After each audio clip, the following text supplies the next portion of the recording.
We remain steadfast in our commitment in delivering local news that matters. Stories that inspire. Enriching the lives of Filipinos in the Philippines and across the globe. This is your GMA Regional TV. Buong puso para sa Pilipino.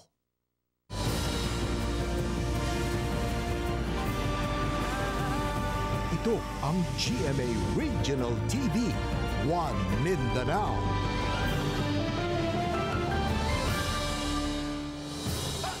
Maayong hapon, Mindanao. Kini ang GMA Regional TV, One Mindanao.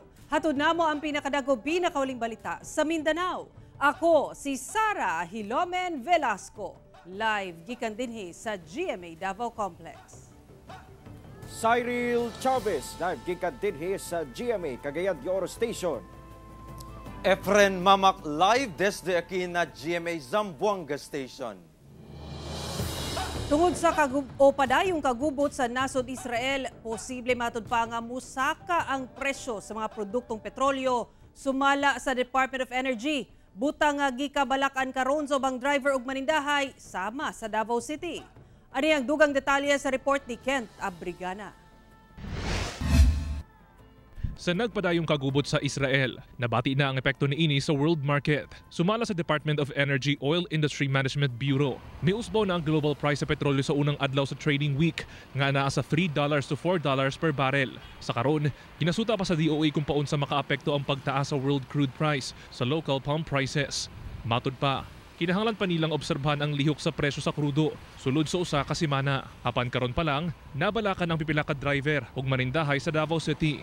Ang tricycle driver nga si Lowell nang hinaot nga walay dakong pagtaas sa presyo sa lana sunod semana. Human sa duha ka sa gunsong semanang pag-ubos sa pipila ka mga produktong petrolyo. Lisod man kay kung naigira, kita tanan, apektahan man, dili lang man kay ang Pilipinas at ibuok kalibutan man yun. Plano usab sa POJ driver nga si Manuel nga magpatubil na lang og sayo. Una pa ang sugod nga paglihok sa presyo sa Martes, sunod semana. Kanus agi paabot nga musaka ang presyo sa lana. Magpapultang lang Lunes kay basig Martes taas na pod. Gihuna-hunaan sab sa meat vendor nga si Elving nga mupasaka og presyo kung magpatuman og usbaw ang mga kumpanya sa lana sunod semana. Kami nga manindahay, mingaw mampod. Nya mahal pod ang baboy, hinay ang palit tungod sa kamahal. Hinoon, gipasabot sa DOE nga walay long-term impact sa presyo sa lana ang kagubot sa Israel. Gawas na lang kung mas musamot pa ang kagubot. Kauban si Mel Colmenares sa kamera. Ako si Kent Abrigana para sa One Mindanao. Gibutyag sa otoridad nga base sa autopsy result sa 5 ka magbanay nga nasunog sa barangay Indahag sa Cagayan de Oro City, duna matud pay foul play sa hitabo. Task Force Sugpong Indahag gibugna na sa BFP alang sa mas lawom nga investigasyon. Ani ang report. Gikumpirma karon sa Cagayan de Oro City Police Office nga adunay nakitang foul play ang mediko legal sa 5 ka mga patayng lawas nga gituwang biktima sa sunog sa barangay Indahag niadtong Martes sa gabi. Base kini sa resulta sa autopsy sa mga biktima. Tungod niini, nagpadayon gilayon ang kokpo o profiling sa mga biktima. Nasayran sab nga una pa man nahitabo ang insidente, aduna kuno nahitabo nga pagpangawat sa lugar kung asa nakuha ang cellphone sa usa sa mga biktima. Gibutyag sab sa kapulisan nga si Maggie Ipanes nga usa sa mga biktima ang nagpatala sa Kugon Police Station niadtong bulan sa Setyembre tungod kuno sa physical abuse ug hulga sa kinabuhi.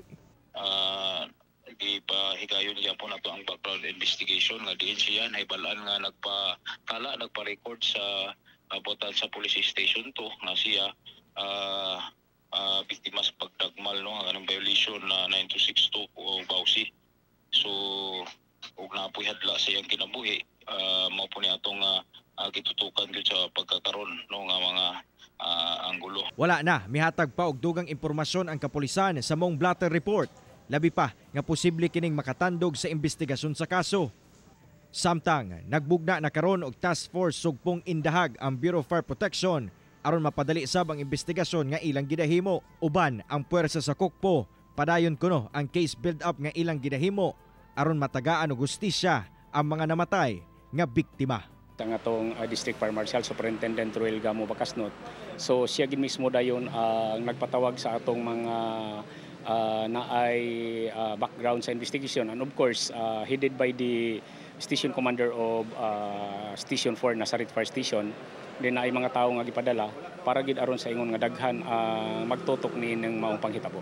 Balik-balik na ito nga panawagan sa itong mga kaigsuunan, no? Labi na diya sa Lower Sumpong, indahaga, sikpit ng mga dapit na dunay kasayuran ka naibalaan sa maong insidente ng atong Cagayan de Oro City Police Office. Felt free to approach the investigator on case of atong mga PNP Kopo personnel. Kauban si Makoy Simpron sa kamera. Ako si Cyril Chavez para sa One Mindanao. Nakatagdang magpahigayon og ocular inspection ang mga sakop sa Senate Committee on Public Order and Drugs sa mismong sitio Kapihan, Socorro sa Surigao del Norte karong simanaha. Kini aron personal nga sutaon ang kahimtang sa mga tao sa Socorro Bayanihan Services Incorporated o SBSI, ingon man ang kasinatian sa lugar. Ani report ni Argil Relator.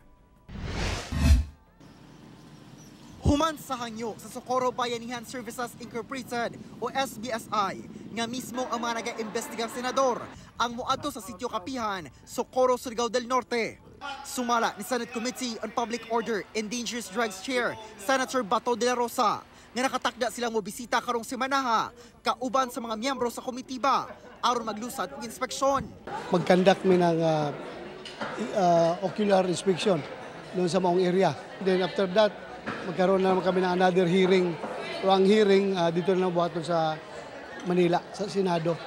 Doon na matud pa ipresenta nga mga dugang witness nga mibali ilabi na karon nga nakaamgo na matud pa ang mga miyembro human na bulgar ang mga panghitabo sa grupo. Labot sa aligasyong dunay illegal nga droga sa sitio Kapihan. So far, according to the PNP, they have not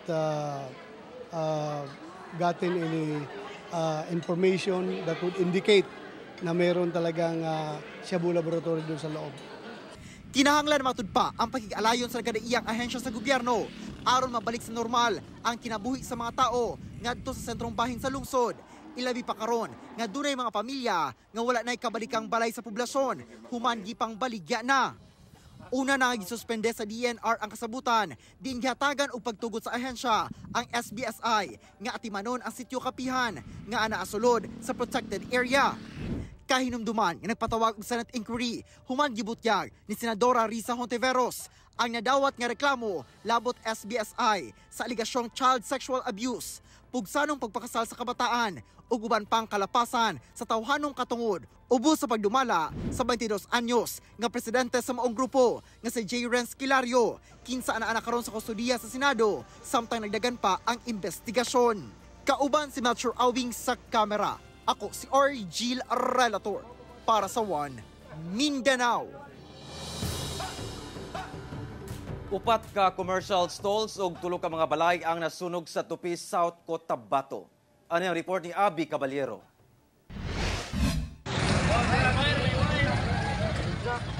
Nabulabog ang mga residente sa Purok 5, Barangay Poblasyon sa Tupi, South Cotabato, pasado alas 8 kagabi, dihang miulbo ang dakong sunog. Duha ka balay ang matud pa totally damaged ug usa ang partially damaged.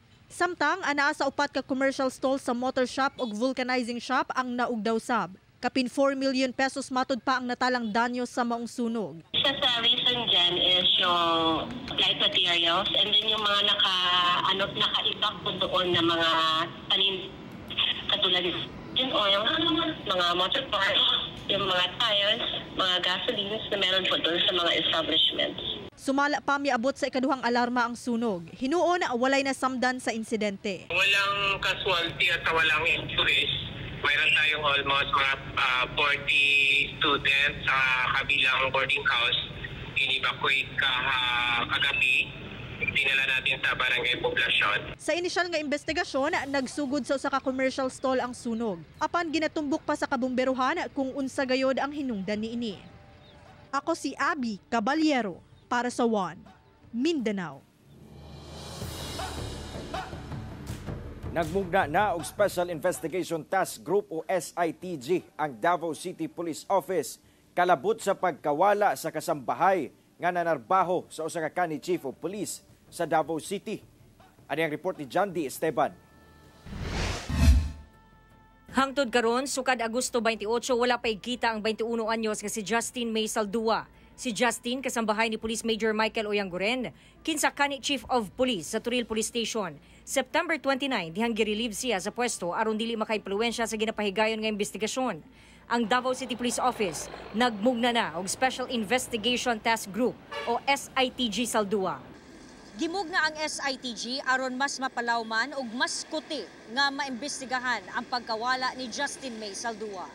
This will be monitored by the Police Regional Office 11. Then the supervisor of this SITG is Police Colonel Sugilon.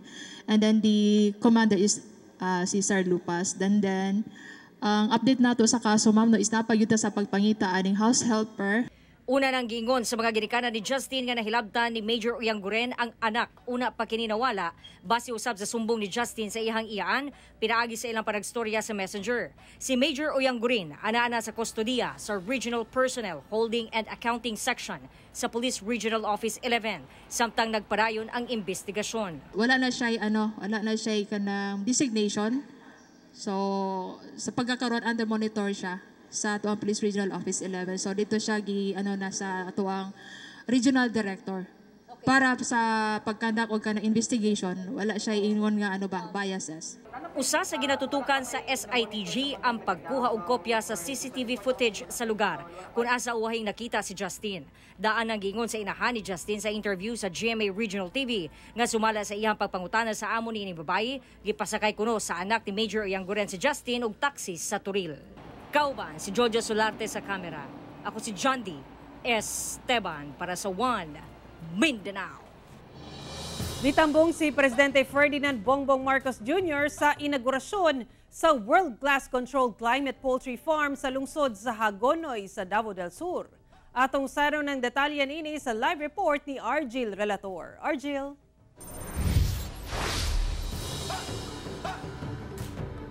Sara tubag matud pa kini sa nagkataas karon nga demand sa supply sa manok ug dili na kinahanglan matud pa ang nasod nga mag-import pa og supply. Ug sumala pa sa Pangulo, ipatuman sab niya ang mga dagkong proyekto dinhi sa Mindanao.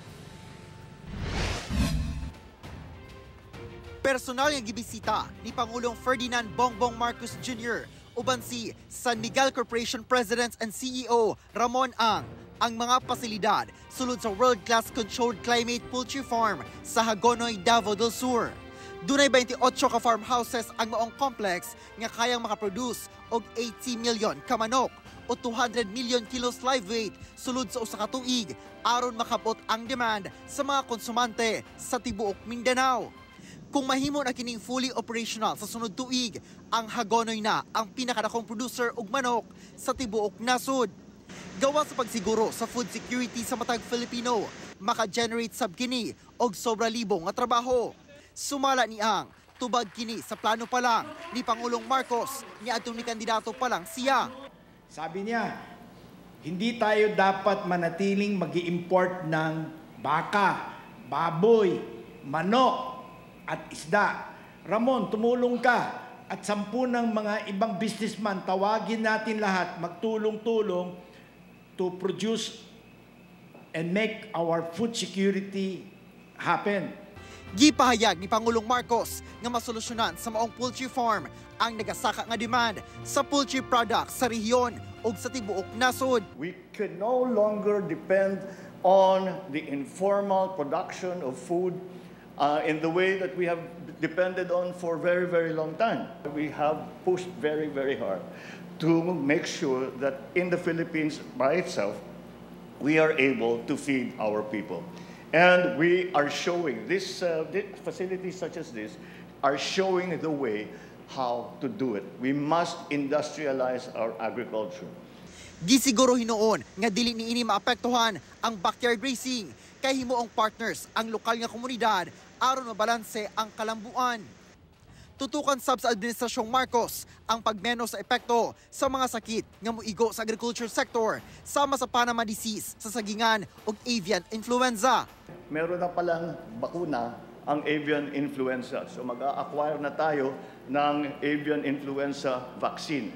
Samtang giauhag sab sa Pangulo ang maong kumpanya nga mubuo og investment sa Bangsamoro Autonomous Region in Muslim Mindanao. Para matulungan natin yung farm government, para merong hanap buhay doon, para meron silang food supply doon.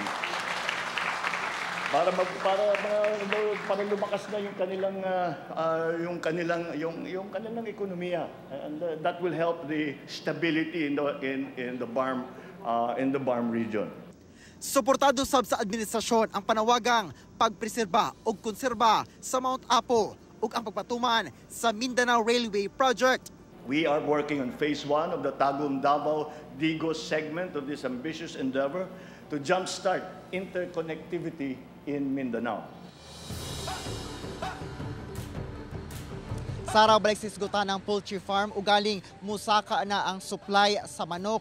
Lauman matud pa sa Pangulo nga ma-stabilize ang presyo niini diha sa mga merkado. Sara. Okay, dagang salamat, Argil Relator.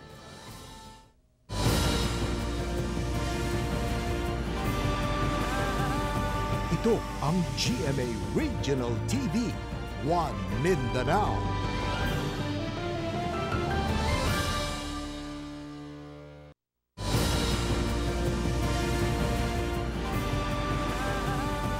Ito ang GMA Regional TV, One Mindanao.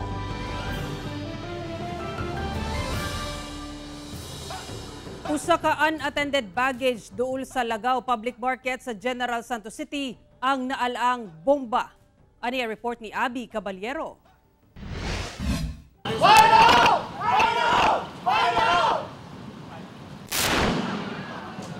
Daling may responde ang kapulisan og Explosive Ordnance Disposal Team pasado alas 9 sa buntag adlawng Huwebes dinhi sa dalan kilid sa Lagaw Public Market sa General Santos City. Kinitungod sa bagahe nga gikaalarma sa mga tao. Daling gikordon ang lugar. Dihang gidisrupt na ang bagahe na sayrang lamaw lang ang sulod niini. Initially disrupted na lang nila ang baggage kay di man nila ma-confirm kung unsa jud sulod kay fully wrapped man jud siya. And then luckily na wala na po yan, ang sulod siya is more of kanang mga pagkaon sa hayop siguro ni. Wala sab matud pa na matikdan sa mga tao sa lugar kung kinsa ang nagbilin sa maong butang sa dalan. Gani padayon karon ang investigasyon sa kapulisan. Mupuna mo ang investigation ma'am no kung gituyo ba jud niya to create panic or unsa ba. Malapod mig mga lain ebidensya like CCTVs kung sayang nawong sayang pagmod sa pagbilin. Subling pahimangno sa otoridad ngadto sa katawhan nga daling i-report kanila ang mga kadudahang butang nga makita sa palibot. At imanunsab kanunay ang mga gamit ilabi na sa pampublikong lugar. Kauban si Gary Balantay sa kamera. Ako si Abby Caballero para sa One Mindanao. Nasa 50 ka mga miyembro sa Bangsamoro Islamic Freedom Fighters kon BIFF ang misurrender sa Maguindanao del Sur LGU. Mismong si Department of National Defense Secretary Gilberto Gibo Chodoro Jr. uban kang Maguindanao del Sur Governor Bay Mariam Sangki Mangudadatu ang 50 kasakop sa BIFF nga misurrender. Bit-bit sa mga mitahan ang ilang mga tag-as nga kalibre sa armas, sama sa mortar, sniper rifle, 50 caliber machine gun ug uban pa. Ang mga misurrender nga BIFF member nagikan sa Pandag, Datupiyang, Datu Saudi ug Talayan. Hatagan sa Maguindanao LGU ug livelihood program ang mga mibalik sa sabakan sa balaod. Kinikabahin sa Aguila Haven program nga gisugdan ni atong 2020 kung asa miabot na sa 506 ka BIFF ug Dawla Islamia ang misurrender.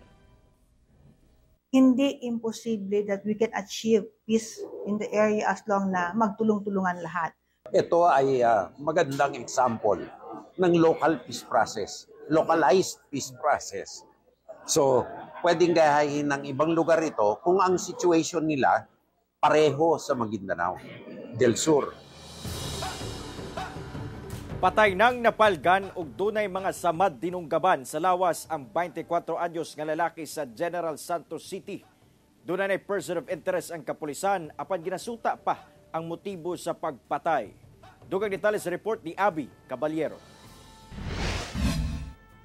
Dunay mga sama dinunggabana sa nagkadaiyang parte sa lawas. Ug patay ng napalgan pasado alas 5 sa buntag adlawng Miyerkules dinhi sa Humayan sa Barangay Lagaw General Santos City si Elrix Dave Duzon, 24 anyos. Taga Mako, Davao de Oro matud pa kini ug 6 ka bulan pa lang kining nagtrabaho sa usa ka salon dinhi sa syudad. Sumala sa iyang katrabaho nga iya sa boardmate nananghid matud pa kini alas 11 sa gabi adlawng Martes nga duna siya'y adtuan. Nagkuha naman siya bag ug kaniyang duha ka cellphone. Ug kato yung pitaka. Mulakaw daw siya, ano siya, Jer.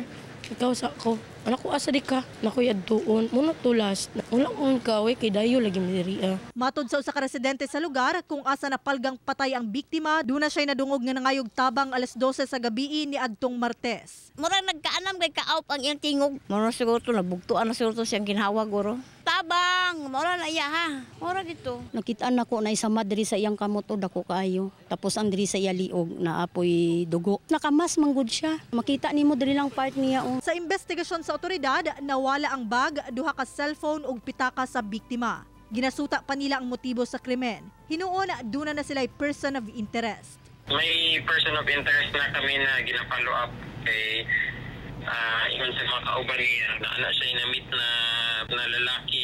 Dili na mo ma-establish pa kung friend lang ba or kung na sila relasyon.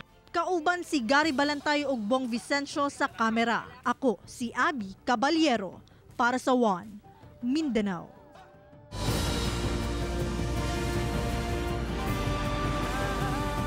Ito ang GMA Regional TV, One Mindanao.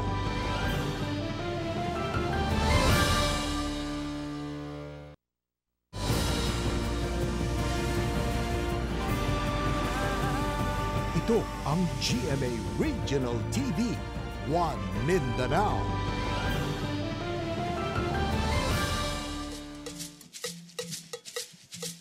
Mihayag ang kadalanan sa Zamboanga City atol sa gipaygayong Parade of Lights. Samtang mas mibibo ang syudad atol sa street dance competition. Kinik kabahin gyapon sa mga aktibidad sa Zamboanga Hermosa Festival 2023. Ang detalye sa report ni Krisa Dapitan.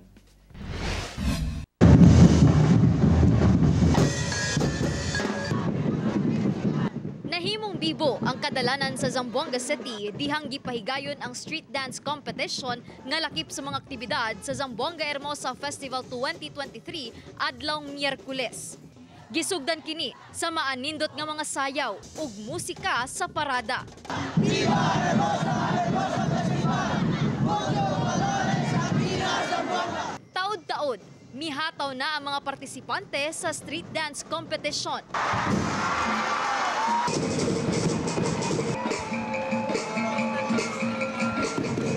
Gisalmutan kini sa 7 ka contingents kung diin 3 niini ang sa open category ug 4 ang Hermosa o Zamboanga-based category.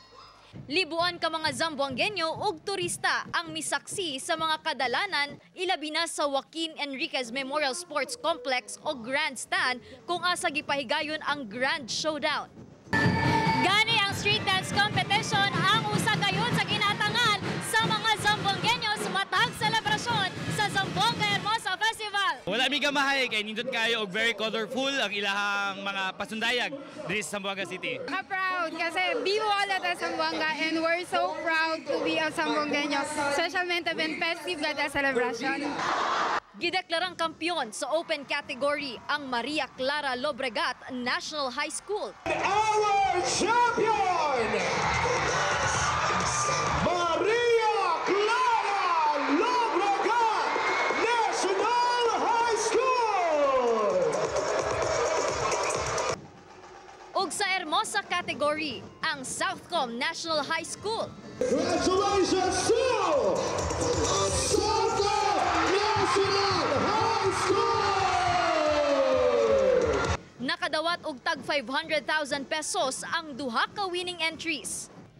Samtang mihayag sab ang syudad atol sa pagpahigayon sa Parade of Lights nga gisalmutan sa 17 ka private group organizations ug mga tulunghaan. Dunay floats nga gibida ang pipila ka moske sa syudad. Dunay daw eroplano ug bangka. Gibida sab atol sa float parade ang Fortaleza o Fort Pilar Shrine. Parade of Lights o Parada de Luces sa simula con el diácono Ardura del Fuego de Esperanza y Orgullo na diácono mga pecho. Trigans también un fuerte testamento na diácono levantada desde el mga dificultad y eleva el pandemia. Diácono fuerte deseo y esfuerzo para na un Zamboanga llene de veras cambio.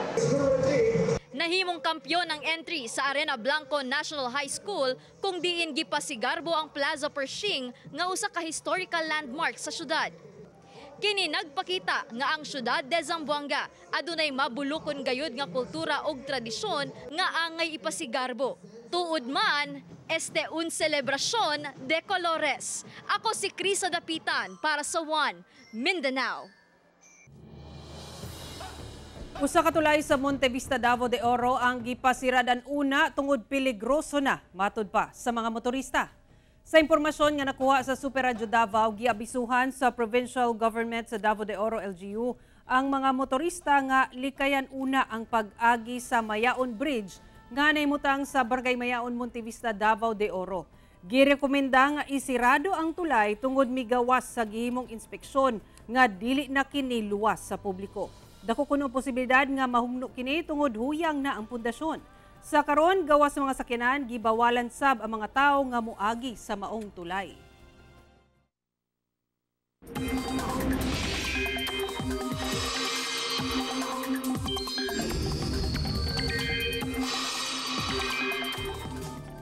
Duha ka low pressure area sa sulod sa Philippine Area of Responsibility ang padayong ginamonitor sa Pag-asa.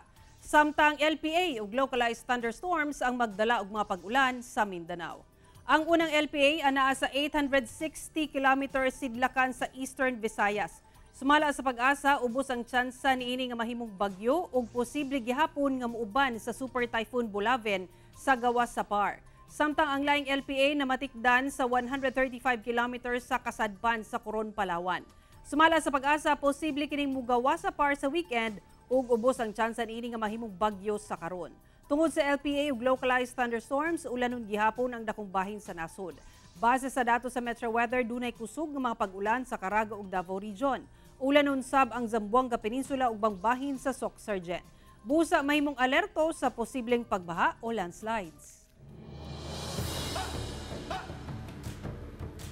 Balhog karon sa prisuhan ang usa ka lalaki nga dunay dala nga mga kontrabando human kini nadakpan sa checkpoint sa Pulumulok, South Cotabato. Sa crossing rubber checkpoint sa Pulumulok, South Cotabato, nadakpan sa kasundaluhan ang 26 anyos nga si Raiden de la Cruz nga dunay bit-bit nga 5 ka pakete sa gituang shabu o kalibre 45 nga pusil nga adaa sa front seat sa iyang gimanihuan nga kotse. Sumala sa suspect ang mong kotse girentahan matud pa nila sa iyang higala. Sanglit duna sila adtuan apan miuna matud pa og uli ang iyang higala. Pauli na sabdaw unta siya diyang naharang kini sa checkpoint. Depensa pa niini, dili iyaha ang droga o ang armas nga na-recover. Mag-atubang karon ang dinakpan og kasong paglapas sa RA 9165 kon Dangerous Drugs Act o RA 10591 kon Comprehensive Firearms and Ammunition Regulation Act. Nalinis ang mga uban. Hindi mo tapuaman. Hindi mo naman gusto. Kapingatos ka mga baka ug kabaw ang gipang apod-apod sa Provincial Veterinary Office ngadto sa mga mag-uuma sa Basilan. Ubos sa livelihood program sa probinsya sa Basilan nga mao ang Cattle and Carabao Dispersal. Giapod-apod sa Provincial Veterinary Office ang tag 55 ka mga baka ug mga kabaw ngadto sa kapingatos ka mga mag-uuma sa nagkalain-laing lungsod sa Basilan. Una gihatag gi-quarantine kini sa veterinarian's office aron masiguro nga himsog ang mga baka ug kabaw kung itunol na kini sa mga mag-uuma. Gilaraw nga mahimo kining dugang kita alang sa mga mag-uuma. Sumala sa Provincial Veterinary Office, tinuig kini nga aktibidad sa buhatan. Mga kanding na sabdaw ang ilang ipang-apod-apod sa uban pang mga mag-uuma sa probinsya. Sana po ay ingatan nila kasi it's a blessing na magkaroon sila ng livestock. Open po ang Provincial Veterinary Office to conduct animal healthcare services. Challenging naman po dito sa pag-implement ng livelihood program yung sustainability. So dapat andun yung commitment po ng ating mga farmers. So talagang ang goal is maging source of income, kabuhayan. Mga kapuso, 74 kaadlaw na lang, una magpasko. Mao kadto ang mga ulahing balita sa Mindanao karong adlaw. Mamahimo ninyo kining makita pag-usab pinaagi sa pagbisita sa official website sa GMA Regional TV o bisitaha ang among official YouTube channel o i-click ang subscribe button para sa pinakaulahing balita. Muchísimas gracias sa ato mga kapuso sa Mindanao nga nagalantaw kanamo ug sa ato mga kapuso abroad. Padayon lang sa pagtutok sa mga lokal nga balita matag adlaw tungod sa GMA Regional TV Local News Matters. Kami ang GMA Regional TV 1 Mindanao. Tibok pwersa para sa mas dakong misyon ug mas halapad nga pagserbisyo sa nasod.